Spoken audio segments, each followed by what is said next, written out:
નમસ્કાર ખેડૂત મિત્રો, હું એજે મુળિયા આપનું હાર્દિક સ્વાગત કરું છું.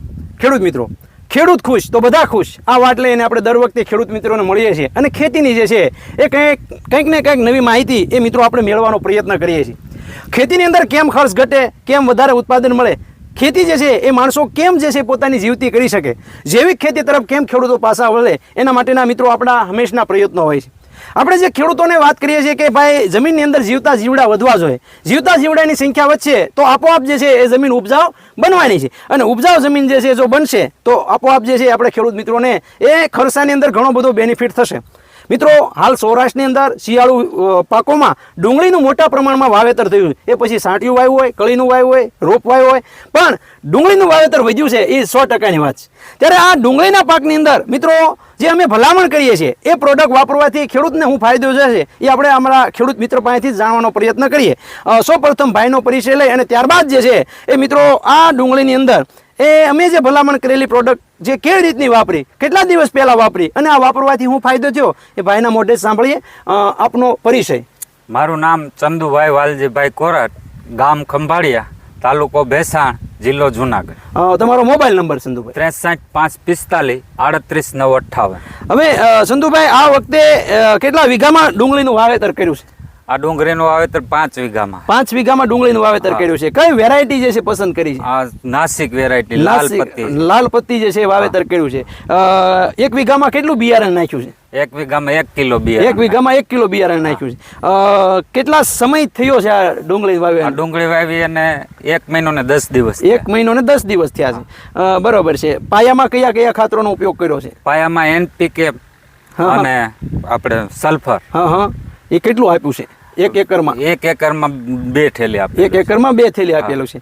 બરોબર છે. હવે ડુંગળીના પાકની અંદર વાત કરવામાં આવે તો આની અંદર જે છે એ કેટલા પિયત જે છે અત્યાર સુધીમાં આપ્યા છે અને હવે કેટલા પિયત આપવા પડશે? આની અંદર 5-6 પિયત આપી દીધા. 5 થી 6 પિયત અપાઈ ગયા છે. બરોબર. ખાતરની અંદર વાત કરવામાં આવે ઉપર કેટલા ડોઝ આપ્યા છે? ખાતરના ઉપર 2 ડોઝ આપે. 2 શેના આપ્યા છે? એક સ્ટાર વામ અને સ્ટાર એનપીકે આપેલું છે 10-12 દિવસ પહેલા અને એમોનિયાનો છંટકાવ કરેલો છે. બરાબર છે. બીજું કાંઈ નથી. એમોનિયા પહેલા આપ્યું પછી આવડા બંનેનો ઉપયોગ. આ જે છે એ વામ આપવાથી જે સ્ટાર વામ તમે આપ્યું છે એ કેટલા વીઘામાં કેટલું આપ્યું? આ 5 વીઘામાં કેટલું આપ્યું? 5 વીઘામાં 500 ગ્રામ. 500 ગ્રામ એટલે 2 પડીકા, 250 ગ્રામ. 250 ગ્રામ. બરોબર. હવે આ વામ જે છે એ આપવાથી શું ફાયદો થયો અને આવી વામની તમને માહિતી ક્યાંથી મળી? આ વામ આપવાથી મૂળનો વિકાસ થયો. મૂળનો વિકાસ દેખાય છે ફૂલ પૂરો. હા મિત્રો, આપણે જોઈ રહ્યા છીએ કે આ વામ જે છે એ આપવાથી એના મૂળનો વિકાસ આપણે ખેહીને પણ જોઈએ. ખેહીને જે છે એ મિત્રો આપણે જોઈએ તો કે આની અંદર વામની આપવાથી એ મૂળનો વિકાસ ખૂબ સરસ મજાનો નવા મૂળ જે છે એ આનાથી ફૂટે છે. વામ શું કામ કરે છે તો કે વામ જે છે એ આપણે કૃત્રિમ મૂળ ઊભા કરે છે. નવા મૂળ જે છે એ છોડને પોષણ આપવાનું કામગીરી એ મિત્રો કરે છે. વામ જે છે એ કેટલા દિવસ પહેલા આપ્યું છે? 10 દિવસ થઈ ગયા. તો અત્યારે આમાં હું તમને આખા 10 દિવસમાં હું છોડ એનપીકે આપવાથી અને આપવાથી હું ફેર દેખાણું? ડુંગળીનો કલર ફરી ગયો. બરોબર, કલરમાં આવી ગઈ, સફેદ દેખાતી હતી.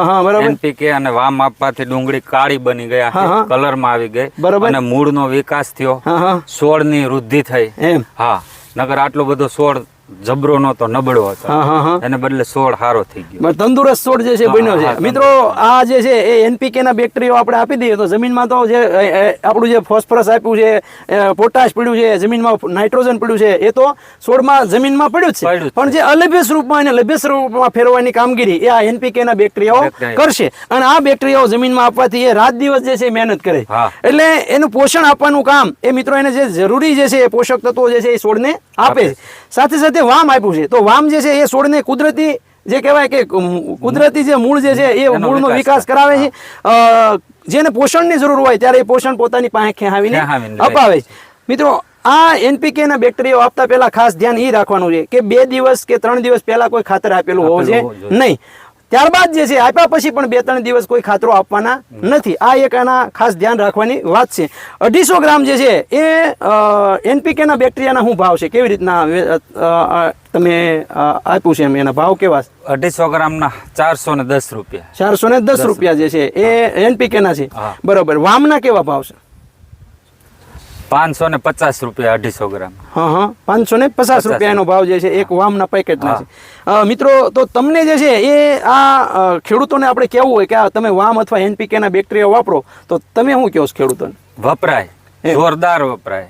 બીજા ખાતર ઓછા જોઈ, આનાથી વૃદ્ધિ, વિકાસ અને મૂળનો વિકાસ પણ સારો થાય. એમ? હા. ખેડૂત મિત્રો, આ જે છે આપણે જે ભલામણ કરીએ છીએ કે ભાઈ ખેડૂતો જે છે એ કદાચ યુરિયા, DAP કે પોટાશની થેલી ઓછી નાખશે તો હાલશે, પણ જો આવા બેક્ટેરિયાઓ જમીનમાં આપણે નાખશું તો જમીનનો જે આપણું જે ખાતર છે એનો કાર્યક્ષમ ઉપયોગ આપણે કરી શકશું અને આપણા પાકને જે છે એ આપણે ઓછા ખર્ચની અંદર એ વધારે ઉત્પાદન છે મેળવી શકશું.